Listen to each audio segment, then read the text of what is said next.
Bueno, así como cuando se realiza la evaluación diaria para ver si el paciente está indicado para el proceso de weaning, como cuando se realiza los índices de predictores de weaning. También durante la SBT se debe llevar a cabo una evaluación continua de los criterios de tolerancia con dos objetivos. Primero, evitar la fatiga de los músculos respiratorios y segundo, para estimar la probabilidad de ser extubado. Entonces, el monitoreo estricto es esencial para los pacientes en SBT, porque una prolongación innecesaria de la SBT puede resultar en fatiga muscular, inestabilidad hemodinámica y alteraciones en el intercambio de gases. Importante, no hay ningún estudio que exprese que el interrumpir prontamente la SBT puede ocasionar daño y en ocasiones es sugerido y se requiere interrumpir la SBT de manera bruta por determinantes que pueden ocasionar daño, listo, que nos indican que algo está mal.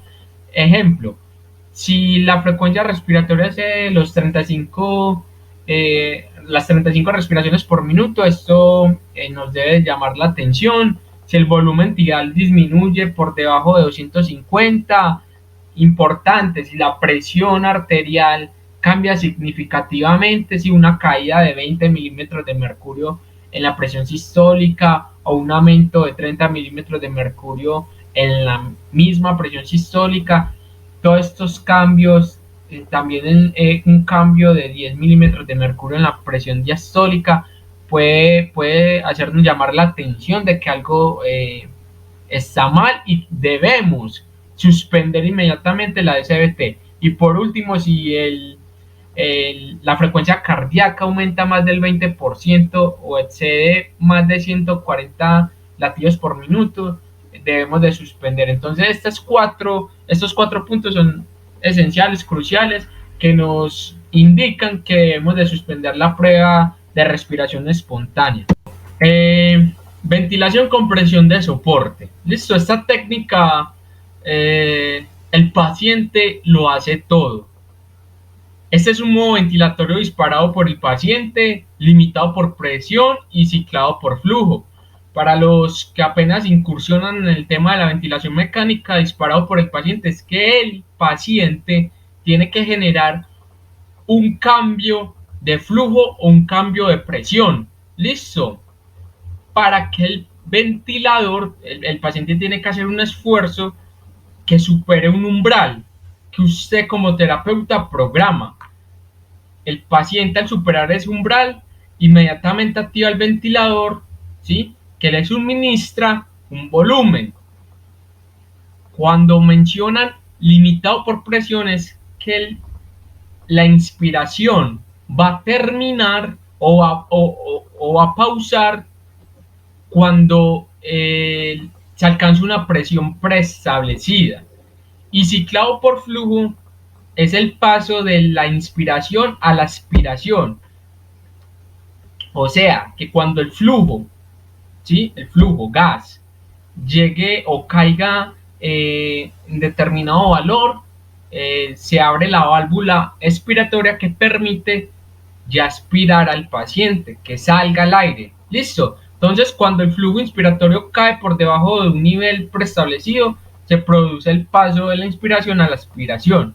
Este método permite al paciente tener el control casi completo sobre la frecuencia respiratoria, el flujo, el tiempo inspiratorio y el volumen corriente. Pero es importante recalcar que con alteraciones en el centro respiratorio se puede presentar o se puede recibir un nivel de soporte ventilatorio inadecuado. Listo, usualmente el intervalo de presión soporte es entre 5 a 20 centímetros de agua. No obstante, es un poco inadecuado tener un paciente en weaning con una presión soporte de 20. La verdad, el paciente está así siendo soportado muy alto, ¿sí?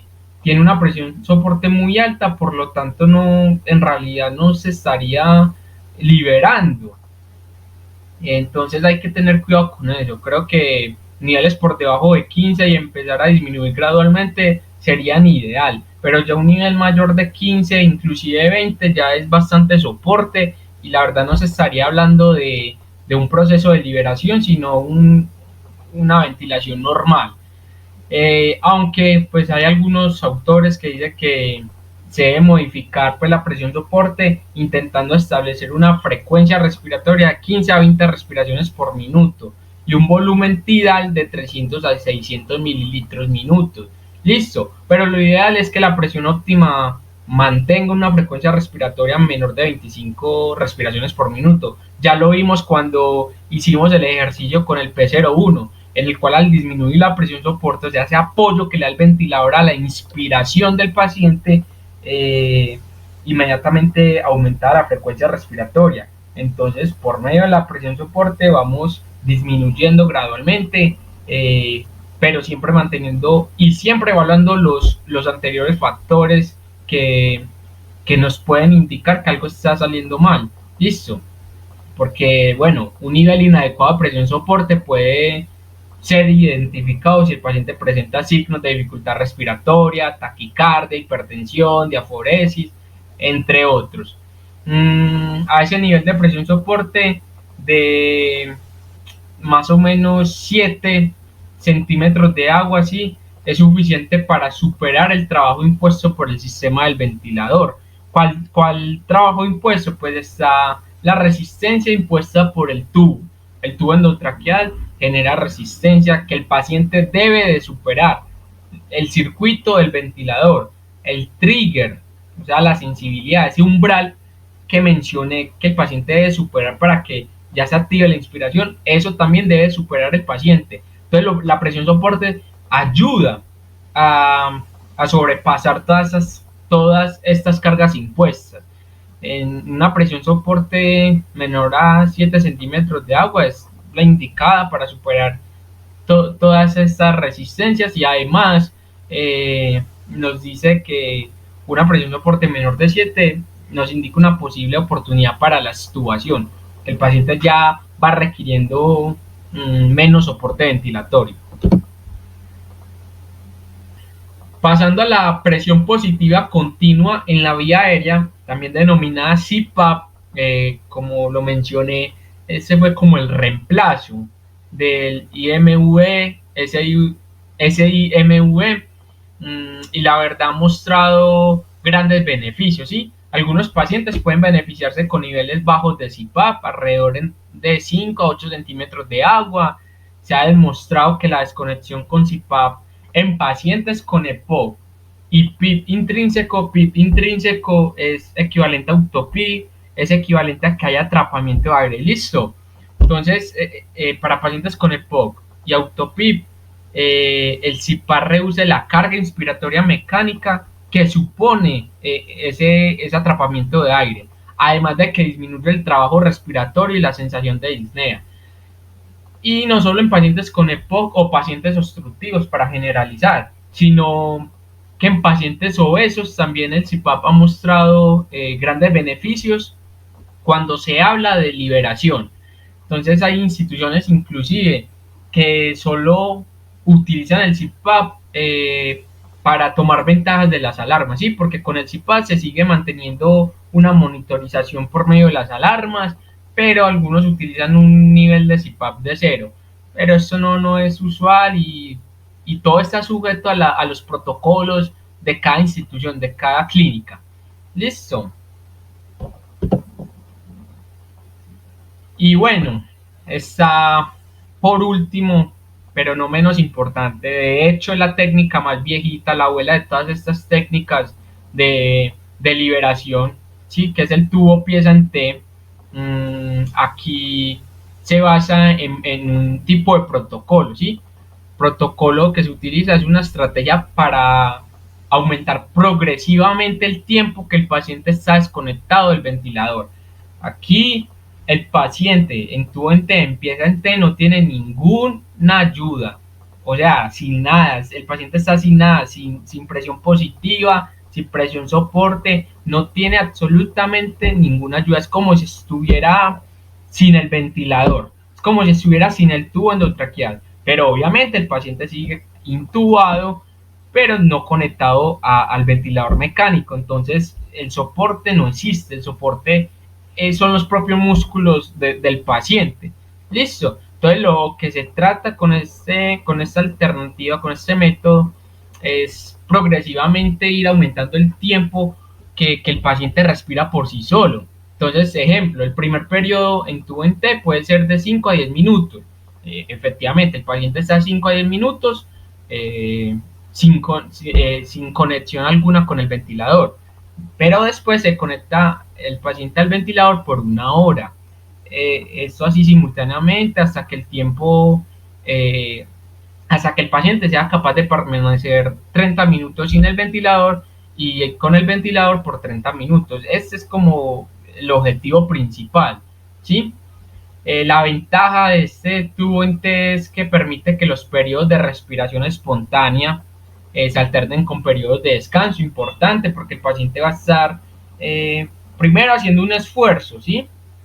Que esperemos que no sea deleterio, sino que sea reconfortante para el paciente, que sea beneficioso hasta el punto de que logre pasar la prueba de respiración espontánea.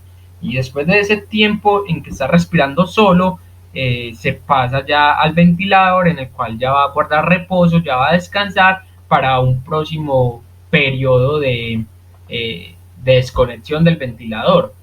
Otra ventaja de esta pieza o tubo en T es que ofrece poca resistencia al flujo. Recuerden que tanto el CPAP como la presión soporte generan una resistencia, ¿sí?, agregada al paciente, que debe de superar por el tubo endotraqueal y por el circuito del ventilador. Pero en tubo en T, recuerden que solo está la resistencia impuesta por el tubo, no por el circuito del ventilador, porque el circuito no se conecta al tubo endotraqueal en tubo en T. Listo. Ya pues lo peligroso, se podría decir entre comillas, es que el paciente pierde la monitorización, ya no tenemos el monitoreo que proporciona el ventilador y por supuesto el soporte que daba el ventilador al paciente en su proceso de desconexión. Este es el sistema de pieza tubo en T, que incluye pues un humidificador con reservorio. El humidificador es conectado a una fuente de gas mezclado con aire oxígeno. Obviamente el paciente se debe de conectar a FiO2, ¿sí? Para proporcionar más o menos un flujo de 10 litros minutos. Importante que en el otro extremo pues hay dos extremos, uno que es el que va conectado justamente a lo que mencioné, el humidificador y a la fuente de oxígeno, y el otro que es el extremo exhalatorio, ¿sí? Que ahí pues, proporciona como una bolsa de reservorio. Entonces, si el paciente inhala y el flujo de gas a través del tubo proveniente del humidificador es inadecuado, parte del paciente, parte del aire inhalado del paciente puede ser derivado del reservorio y aún contener una FiO2 deseada. Entonces, es importante este método del protocolo de descanso conectado al ventilador y activo con tubo en T. Se acepta que los músculos respiratorios pueden presentar por una parte atrofia secundaria a la ventilación mecánica, pero por otra fatiga secundaria a la restauración de la respiración espontánea. Entonces es importante, más que en los otros métodos de liberación, en un análisis y un monitoreo extremo en el paciente. Listo, porque recuerden que perdemos toda monitorización que nos proporcionaba el ventilador. Acá las imágenes muestran cómo está la pieza en T, que se llama pieza en T, por eso se llama tubo en T, porque tiene una forma en T que por un lado va conectado a la fuente de oxígeno y por el otro es un reservorio abierto. Tenemos una alternativa en la cual se administra oxígeno humidificado, claro está, siempre, en esta ocasión por medio de una manguera corrugada. Vemos cómo se administra por medio de un humidificador de burbujas con su respectiva fuente de oxígeno, y vemos la pieza en T, que una parte va conectada a esa manguera azul y la otra parte es un reservorio abierto. Este es otro ejemplo, pero en esta ocasión ya conectado a una fuente de oxígeno por medio de una manguera lisa. Y bueno, para finalizar, unos datos especiales. Cuando hay un fracaso de la prueba de respiración espontánea, se debe dejar descansar al paciente por 24 horas para volver a hacer un nuevo intento y simultáneamente indagar las posibles causas del fallo y analizar si es posible y necesario cambiar de método de liberación. Sí, recordemos que siempre se debe individualizar cada paciente y debemos contar con los protocolos institucionales. Importante que los estudios han mostrado que la presión soporte es beneficiosa más que el tubo y CPAP, pero vuelvo y repito que se debe individualizar cada paciente y hacer una evaluación rigurosa. Aparte de estos factores del fracaso de la SBT, ha cobrado gran importancia, gran interés la disfunción ventricular izquierda y la disfunción diafragmática como componentes de ese fracaso, ¿sí? La disfunción ventricular debida al paso de la ventilación con presión positiva a la respiración espontánea.